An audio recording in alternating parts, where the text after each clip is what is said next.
All right. Okay. So this is all about the classical conditioning. Next we have operant conditioning. Okay. Operant conditioning को हम कहते हैं learning through consequences. Okay. Speaker को off कर ले. Operant conditioning क्या होती है? Operant conditioning से मुराद that is the process of learning, the process of acquiring a behavior through reward and punishment or through the consequence of the behavior. Okay. Now operant में क्या था? Most of the time we just have to interact with the person, with the expert from whom we are learning a behavior through a series of events. Okay. But in the operant conditioning, ये जरूरी नहीं है कि हम किसी से interact करें या किसी से सीखें. By our own we can involve in a behavior, but the acquiring a behavior or learning a behavior or continuity of the behavior is lie on the success of the behavior. If the behavior is a result in some sort of success, we may continue with the behavior. But if we become unsuccessful, we may give up behavior. अब आप देखें कि काफी ऐसे crime है जो हम बगैर सीख के नहीं कर सकते. कौन कौन से? शूटिंग से मुराद कि कोई टारगेट किलिंग क्राइम हो, where you require a very sophisticated skill of aiming and shooting. निशानाबाजी आपको आती हो, फिर किसी को आप शूट करें. कोई बंदा जिसको गन की ट्रेनिंग नहीं होगी, वेपन्स की, उसके लिए बड़ा मुश्किल होगा. आप देखें pick pocketing, shop lifting, larceny, burglary, white collar crime, okay, bank theft, cyber crime. ये वो सारे क्राइम्स हैं जो विदाउट स्किल हम नहीं सीख सकते, ठीक नहीं कर सकते, सॉरी. लेकिन कुछ ऐसे क्राइम आप देख लें जो स्किल के बगैर भी आप किए जा सकते हैं. कौन सी? अपॉर्चुनिटी बेस्ड क्राइम्स, चोरी करना. फिर आप देख लें लड़ाई करना, assault, rape, battery, serious form of assault, harassment, ठीक है, इवन डोमेस्टिक वायलेंस. तो ये ऐसे क्राइम है where technicalities are not there, complication is not there, they are very simple acts but they have been defined as crimes. ठीक है. तो अब होता क्या है कि अगर एक बंदा किसी बिना पर भी फर्स्ट कभी भी कोई ऐसा क्राइम कर ले जिसमें स्किल की जरूरत नहीं हो, लेकिन अगर उसका अंजाम अच्छा हो, उसका रिजल्ट अच्छा निकले उसके लिए, ठीक है, चोरी की, पैसे मिल गए, या किसी को जख्मी किया, एक सर्टिफिकेशन मिल गई इसको मार के, किसी को चीट किया, झूठ बोला, उसको फायदा उसको मिल गया, तो क्या अंजाम क्या निकलेगा? Chances are higher that he may continue with a behaviour. This is known as operant conditioning. You learn behaviour through the results. लेकिन अगर करते हुए उसकी पकड़ हो जाए, वो पकड़ा जाए, ठीक है, पुलिस को पकड़ ले या कामयाबी से नहीं कर पाए, तो फिर क्या चांसेस ज्यादा होते हैं कि वो बिहेवियर छोड़ दे करना. एक स्टूडेंट है, इम्तिहान में चीटिंग कर रहा है, पहली मरतबा माहौल को देखकर चीटिंग कर रहा है, उसको लगा कि वो कर लेगा. अगर कर गया तो ज्यादा चांस क्या होंगे वो थ्रू आउट सेमेस्टर और थ्रू आउट टेन्योर वो चीटिंग ही करता रहेगा. लेकिन अगर वो पहले टाइम पर पकड़ा गया और वो पेन हो गया, डिमोट हो गया या टर्म ब्रेक हो गया, तो कॉन्सिक्वेंस क्या थे उसके लिए? अनफेवरेबल थे, बुरे थे, नेगेटिव थे. तो रिजल्ट क्या निकलना चाहिए? निकलेगा he may give up bad behavior and then he may not cheat again. ठीक है. तो this philosophy of learning is known as classical conditioning. This is not a learning through association, this is learning through consequences, learning through the after effects, or learning through reward and punishment. If the result is reward based, then the person may continue with it. But if the result is quite negative and quite we can call it, go say that it's not encouraging or is like not fruitful for the person, then naturally most of the person will either discontinue or then disassociate themselves, or they will give up the behavior. Okay. Now, if you have any particular question from this particular topic, otherwise I will again proceed further. Am I audible? आवाज आ रही है सबको? Yes, sir. Yes, sir. जी sir, आवाज आ रही है. Are you all clear about both type of learning? Yes, sir. ठीक है. Yes, So sir. now, Yes, sir. so now we are now in a third type of learning, is known as learning through observation, or learning through modeling, or learning through imitation. Imitate कहते हैं किसी को नकल उतारना, नकल करना, उतारना, imitate करना, modeling करना, observe करना, ठीक है. there is third type of social learning or technique of social learning. One was classical conditioning, other was operant conditioning, and third was learning through modeling or learning through observation. ठीक है, अब observation या learning through modelling में क्या होता है, इसमें जो रिस्पोंडेंट होता है, a person who is going to learn a behavior, वो जनरली किसी को भी रिहर्सल नहीं करता. He is not going to involve with interaction or association with anybody. Physically, he is not involved in any sort of practice. Neither he involved in a behavior first time, like through operant conditioning. उसमें क्या होता है कि the person who the respondent, he always try to imitate a behavior through an observation. He's a passive side. He's at passive side.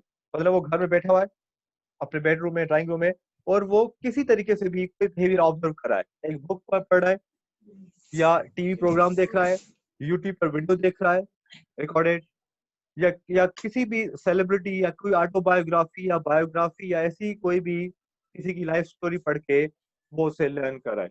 That is known as learning through observation only. ठीक है, अब इसका जो तजुर्बा हुआ था, अच्छा sorry मैं ऑपरेंट कंडीशनिंग में भूल गया, एक जो तजुर्बा था जो जैसे क्लासिकल में एक तजुर्बा हुआ था डॉग पे, उस तरीके से स्किनर थे एक बड़े साइंटिस्ट से जिन्होंने तजुर्बा किया था ऑपरेंट कंडीशनिंग का. वो किसी किया, उन्होंने कुछ चूहों को, रेट्स को एक पिंजरे में रखा था थोड़ा ब्रीफली, और उस पिंजरे में एक जो एक एंट्री पॉइंट था उसमें एक लिवर फूड का सेट किया था.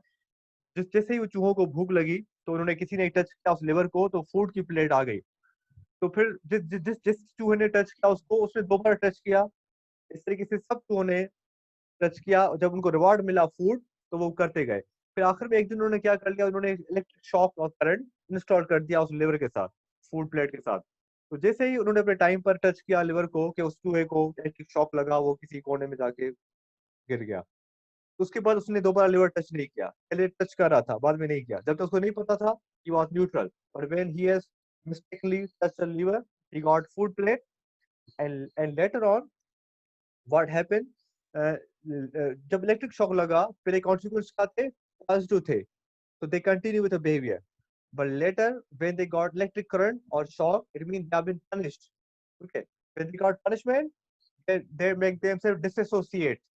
लेकिन जिस चूहे ने टच नहीं किया था लिवर को, उसने उसको दोबारा टच, उसने किया, उसने करंट लगा, उसने नहीं किया, लेकिन जिसको नहीं लगा था उसने बार बार किया. लेकिन सारे के सारे चूहे बाद में भूखे मर गए, but they have not dare to touch lever again basically. तो इससे क्या पता पड़ा कि हम रिवॉर्ड एंड पनिशमेंट से बिहेवियर सीखते हैं, भले बिहेवियर कैसा भी हो, वेदर इट इज पॉजिटिव और may be negative behaviour. Okay, तो क्लासिक कंडीशन में भी एक साइंटिस्ट थे एल्बर्ट बांद्रा.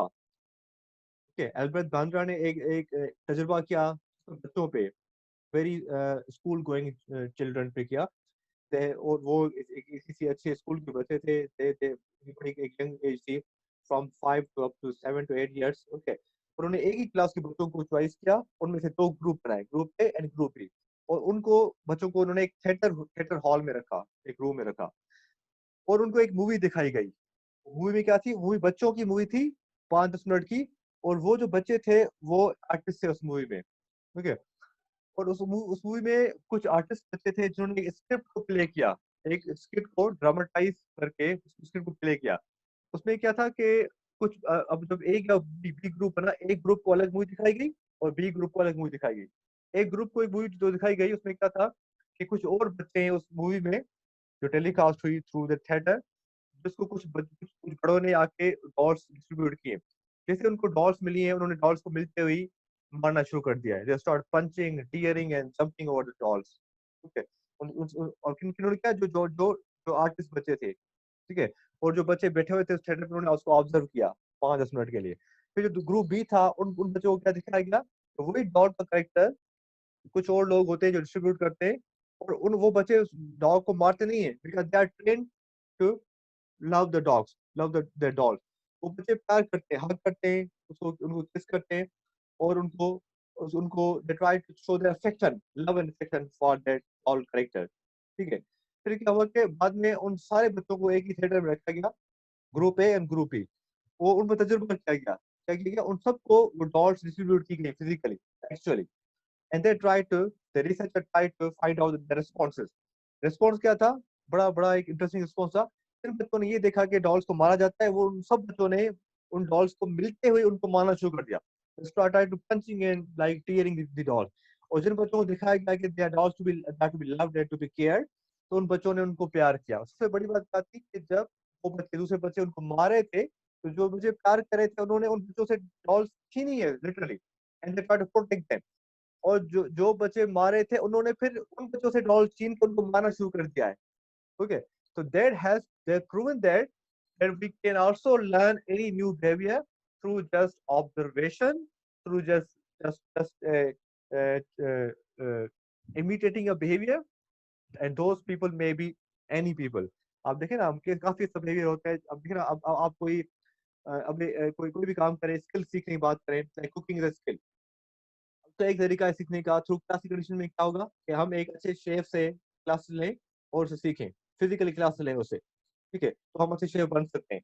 दूसरा तरीका क्या होगा कि हम अपने तौर पर लग जाएं, किचन में शुरू हो जाएं और कोई ना कोई डिश बनाएं और आहिस्ता आहिस्ता गलतियां कर करके हम सीख लें। अगर हम पहले दिन हमसे हमारा हाथ कट गया या खुदा सा आग लग गई या खाना जल गया, तो चांस क्या होंगे कि हम खाना बनाना आइंदा छोड़ दें, ठीक है। लेकिन अगर लकीली अच्छा अच्छा बन गया और सबने तारीफ कर ली, बड़ी अच्छी टेस्टी रेसिपी है, तो फिर चांसेस क्या होंगे हम कंटिन्यू करें, एक दिन कर करके हम अच्छे शेफ बन जाएंगे, ठीक है। अब जो तीसरा तरीका जो है ऑब्जर्वेशन का, उसमें क्या होगा कि हम नई क्लास लें, नई तजुर्बा करें, हम यूट्यूब पे बैठे और वीडियो रेसिपी देखें और उनको देख कर स्टेप बाय स्टेप हम अब कॉपी करके हम अच्छी खासी अच्छी डिश बना लें।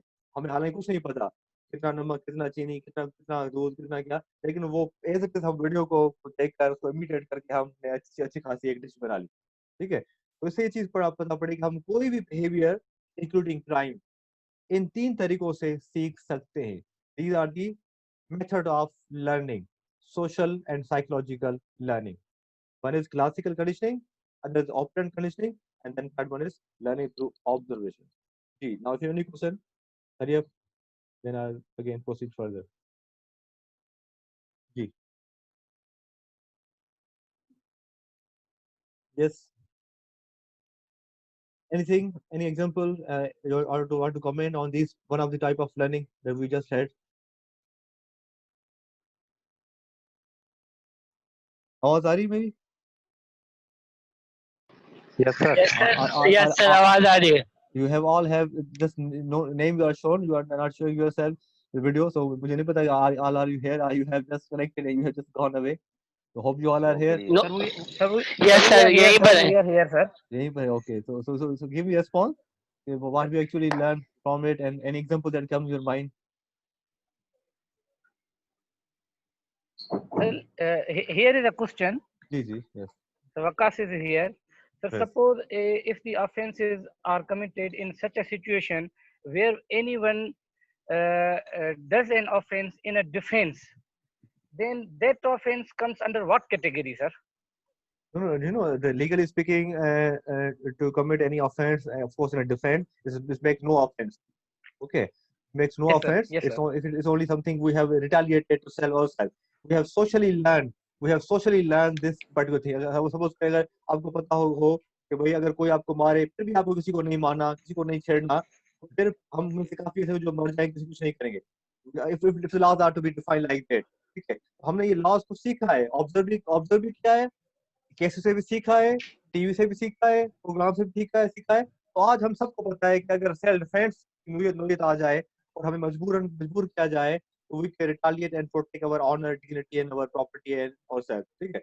तो ये तो कोई ना कोई किसी इस तरीके से हमने सीखा है, ठीक है। अगर हम हमारे बचपन से हमें एक कमरे में बंद कर दिया जाए और हमें अचानक कोई बंदा हम पर अटैक करे, तो हमें नहीं पता होगा कि हम कैसे रिस्पॉन्स करेंगे, या तो हम गिव अप कर लेंगे या तो उसको मार देंगे, पता नहीं, लेकिन हमें ये नहीं पता होगा कि हमें करना क्या है। तो ये सारे सोशल बिहेवियर से जो हम ग्रेजुअली सीखते हैं, आइदर थ्रू क्लासिकल कंडीशनिंग और थ्रू ऑपरेंट कंडीशनिंग और थ्रू ऑब्जर्वेशन ओनली। लेकिन ये तीनों तरीकों की लर्निंग इफेक्ट तो है और इन तीनों तरीकों का एक अच्छा खासा रोल बनता है।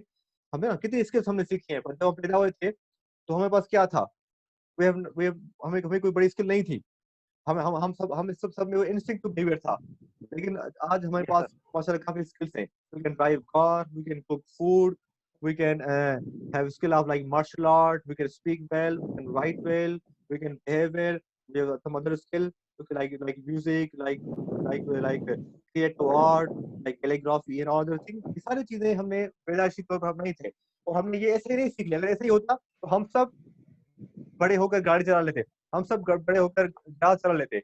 उन्होंने सीखी है जिन्होंने मेहनत की, जिन्होंने क्लास ली, जिन्होंने जिन्होंने उस पर टेस्ट किया, अपने आप को इन्वेस्ट किया, प्लान किया, किसी न किसी तरीके से सीखा।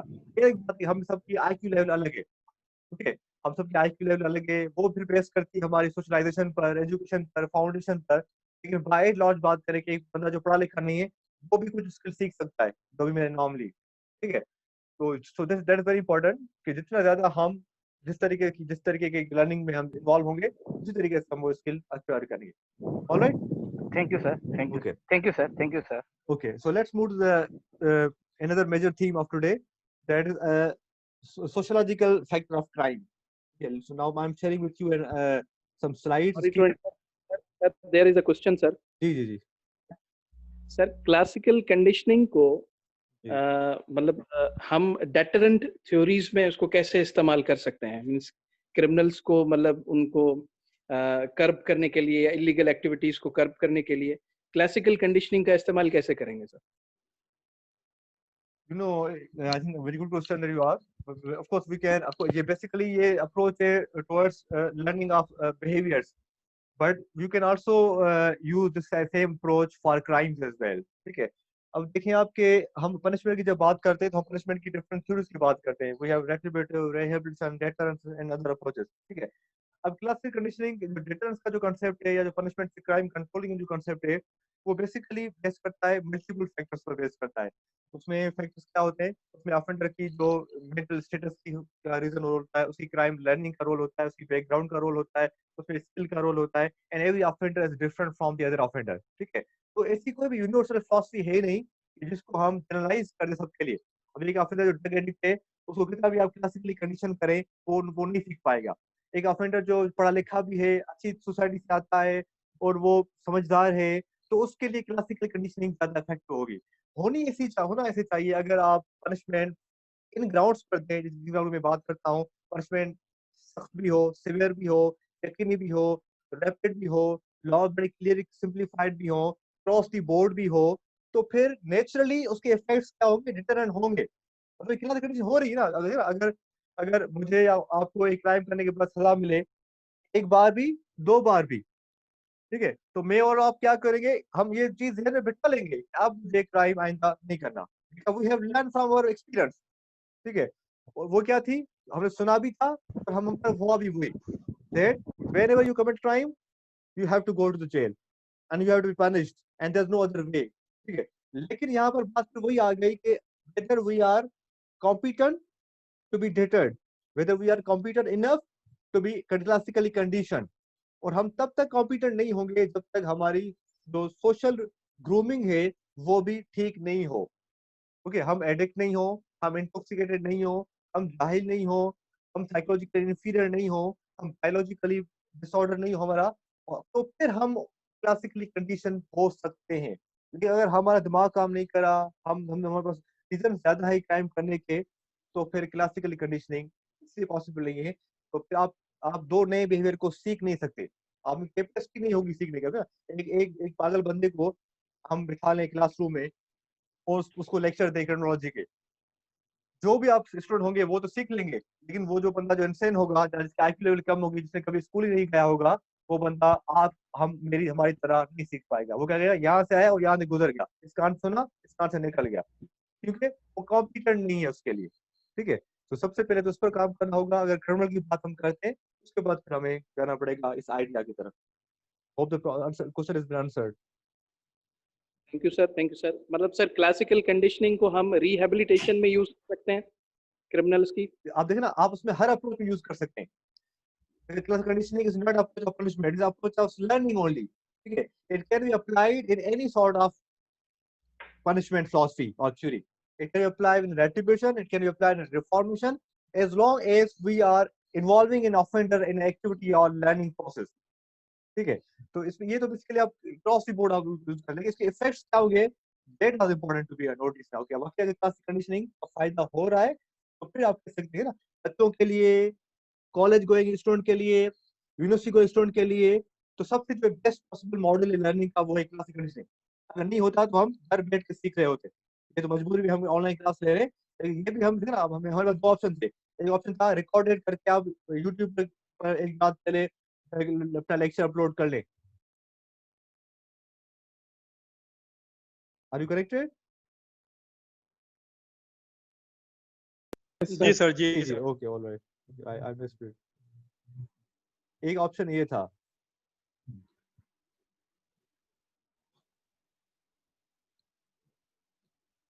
ये स्क्रीन शो नहीं हो रही आपकी। सर, ये आप व्हाट्सएप भी कर दीजिएगा सर, पीडीएफ फॉर्मेट पे सर। जी, मैं नोट्स आपको सेंड कर दूंगा।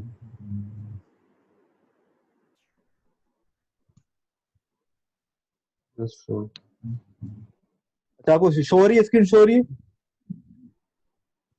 जी सर, हो रही है। यस सर, हो रही है। Okay, ji, alright. Okay, so come on the topic.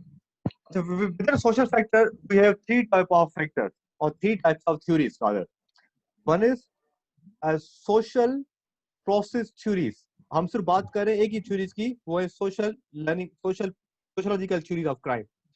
एक है social process theories जो अभी आपके स्क्रीन के सामने है। एक है social process, एक है social structural, ठीक है। और एक चीज को हम कहते हैं social labelling, social process, social structural and social labelling. इन पे बाद में आऊंगा। अभी हम सबसे पहले बात करें सोशल प्रोसेस थ्योरीज को। सबसे पहले थ्योरीज में बाद में आऊंगा। सबसे मैं आपको जनरल से कुछ आइडियाज दूंगा तो आपके सामने है कि जनरली हम सोसाइटी में से क्लासिकल कंडीशनिंग, ऑपरेंट कंडीशनिंग या लर्निंग थ्रू ऑब्जर्वेशन के प्रिंसिपल को मद्देनजर रखते हुए किस तरीके से क्राइम या नॉन क्राइम सीखते हैं। Social process theories क्या है? Theories which are based on concept that an individual socialization determine individual likelihood of criminality. I mean, the process of socialization is very important concept here. For to learn a crime, one need to learn criminal skills, criminal techniques, criminal aptitude. Okay. So according to social process theories, all people, regardless of their race, color, gender, have the potential to become delinquent or criminal. Okay. इस theory का आपका जो basic doctrine क्या है कि हर एक हम में से सब लोग regardless of their affiliation or their race, class, gender have an equal potential to become delinquent or criminal. क्योंकि हम सब क्या हैं? We all are social animal. We are social agents. हम में से अगर कुछ लोग जंगल में रहते या कहीं किसी और प्लेनेट में रहते या किसी आइलैंड में रहते तो फिर उनके लिए पोटेंशियल कम हो जाता, बिकॉज विक्टिम भी नहीं होता और क्राइम इन्वायरमेंट भी नहीं होता। क्योंकि हम सब लोग सोसाइटी के मेंबर्स हैं। We all have a membership of society. Therefore, हम सब में क्राइम करने का बराबर पोटेंशियल मौजूद है। ठीक है। अब एक और यहाँ पे एक बात जन्म लेती है, वो क्या कि what are those elements of socialization? What are the element of socialization? Socialization can be positive, can be negative. अगर हमें क्राइम नहीं सीखना, अगर हम हमारे सोशल एजेंट्स अच्छे हैं, then क्या होगा? We may not involve in a crime. But if we have a bad agents, if we have a bad social agents, then the chances are higher that we may involve in a crime. तो यहाँ पे कौन से agent की बात की गई है? The element of socialization are family, peer groups, school, यहाँ पर चर्च लिखा है, may be religious institutions. Okay, they play a very important part for our socialization process.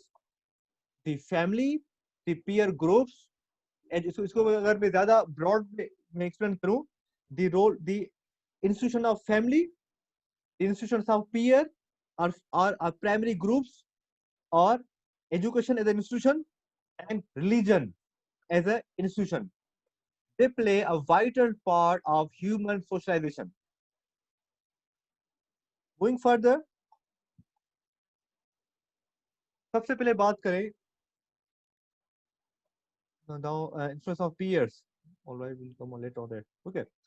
तो सबसे पहले बात हो रही है यहाँ पे फैमिली की, the family relationships.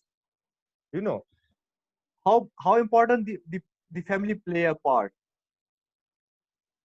फैमिली का रोल क्या होता है? Within family we have parents, we have sibling, we have relatives, we have elders, we have cousins. Okay, these all people are part of family system. Okay, now within family, how someone become a deviant or criminal? They basically rely on the role of the agents. If the parents are law-abiding, if the peers are sorry, if the siblings are law-abiding, non-deviant, non-delinquent, and non-criminal, the chances are higher that the person will learn a good sir value. ये जो आपने वो show कर रहे हैं ना screen, वो show नहीं हो रही है, शो अजीब नहीं हो सा रही? कुछ बना हुआ आ रहा है। यस सर, स्क्रीन शो नहीं हो रही आपकी। किसी को शो नहीं हो रही स्क्रीन? सर हमारे पास तो हो रही है। सर हमारे पास हो रही है। स्क्रीन शो हो रही है भाई। हो रही है सर हमारे पास। बिल्कुल स्क्रीन शो नहीं हो रही, लिखा है लास्ट में सर वैसे भी शेयर कर देंगे। ठीक है। Sir, it's showing, sir. It's showing, sir. Okay alright okay. Yes, sir. Yes, अब sir. आगे इस पर सर आ गई सर हमारे पास ये। यहाँ पर अपना टेक्निकल फॉल्ट को रिमूव कर लें।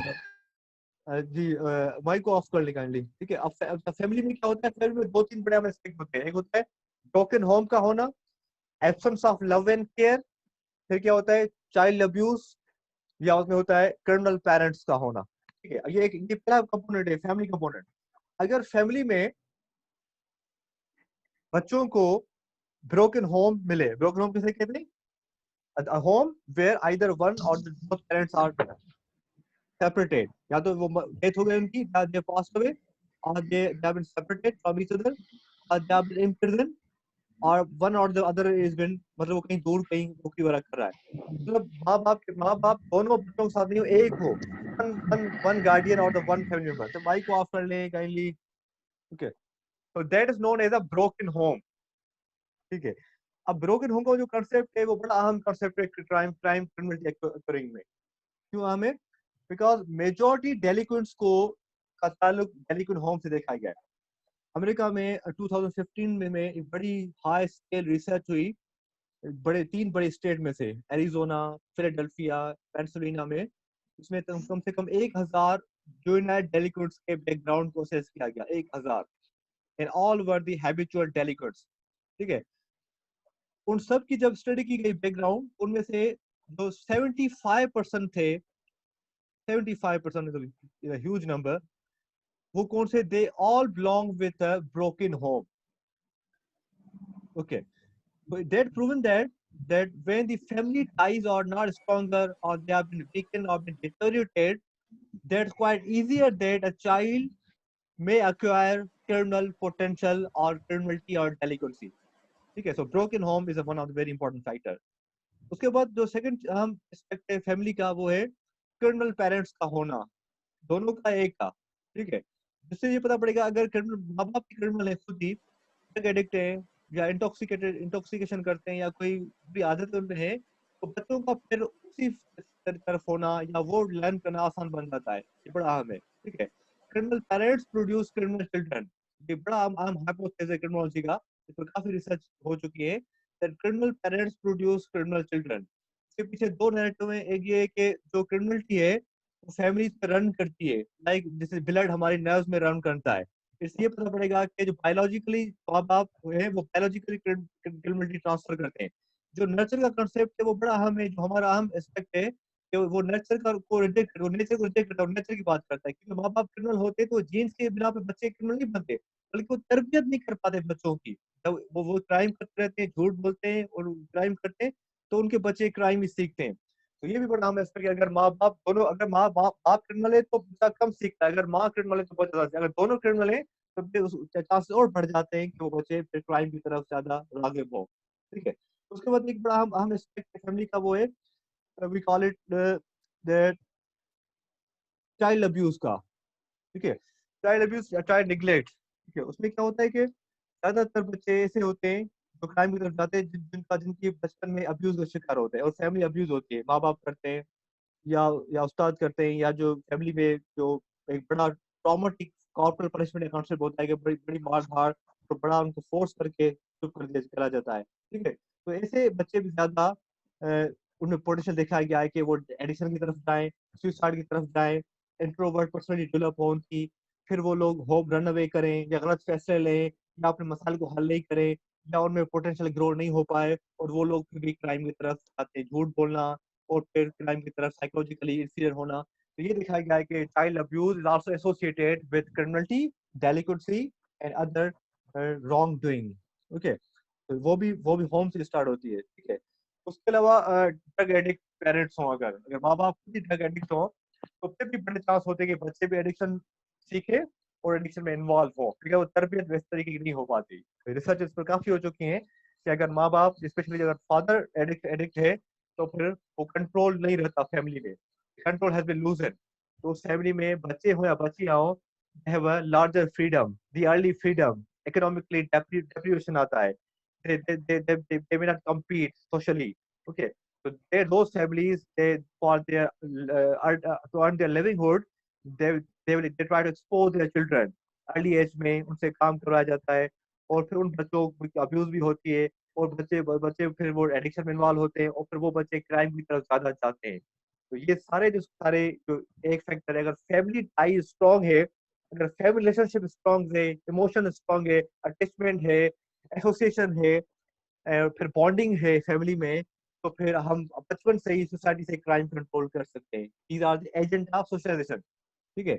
लेकिन अगर फैमिली टाई स्ट्रांग नहीं है, ब्रोकन होम है, चाइल्ड अब्यूज है, ड्रग एडिक्शन है फैमिली में, या चाइल्ड निग्लेक्ट का शिकार है बच्चे, तो उन फैमिलीज में जो बच्चे होते हैं वो डेलिकेसी की तरफ जाते हैं और फिर बड़े होके वही बच्चे गैंग ज्वाइन करते हैं और वही बच्चे बड़े हार्डकोर और रिपीटेड ऑफेंडर बनते हैं। तो that is known as family system, ठीक है। उसके बाद the next next perspective is peers role. Peers का रोल क्या होता है?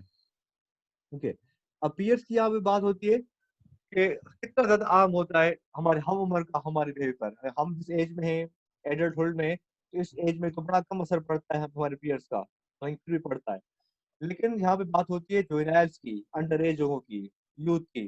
ओके, तो उन लोगों के लिए जितना ज्यादा सिग्निफिकेंट रोल पीयर्स का होता है, किसी और का नहीं होता।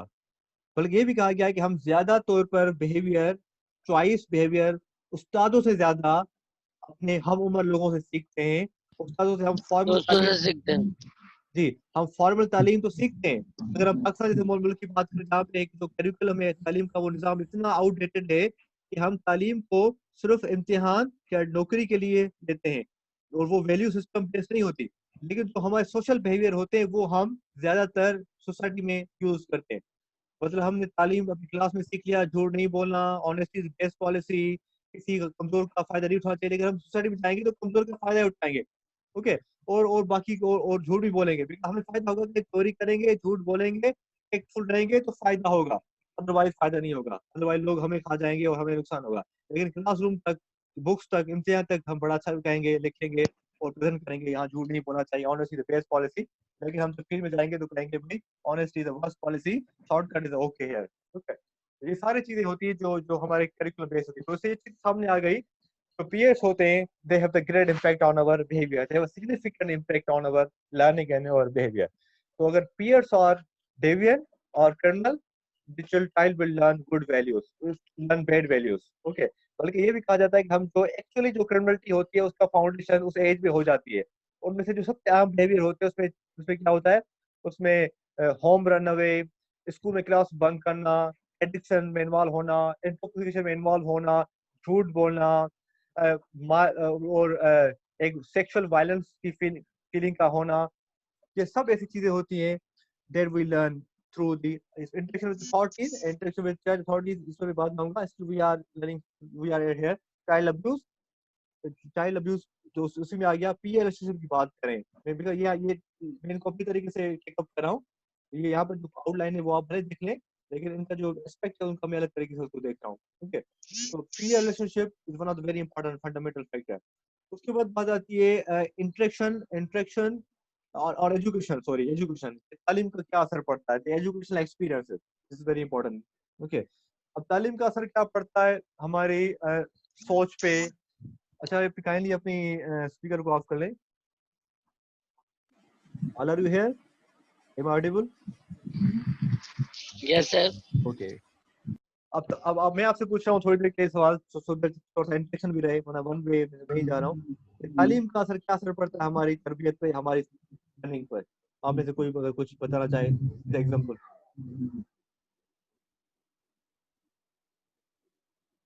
यस सर अवेयरनेस बढ़ती है, इसके अलावा बंदा जो है, हेलो जी प्लीज गो ऑन। जी सर, Sir, हाँ kindly awareness, repeat the question, sir, please. My question was how education impacts our behavior, particularly criminal behavior. How we learn crime or criminal behavior through an education system. Sir, can I give, sir, some ideas, if you are honor, allow me, sir? Yes, example ideas, I'll appreciate it. Yes. Sir, as far as my opinion is concerned, I think, sir, education is the best way that teaches us that what is the bad and good for us.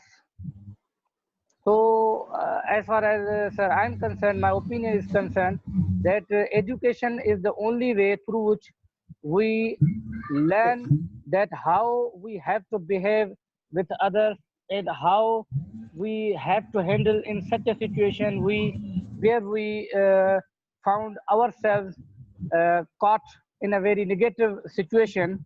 Can So, you sir, can you give me everything. can you give me an example that explain that education Sir, play a role? suppose, yes, sir, yes, sir.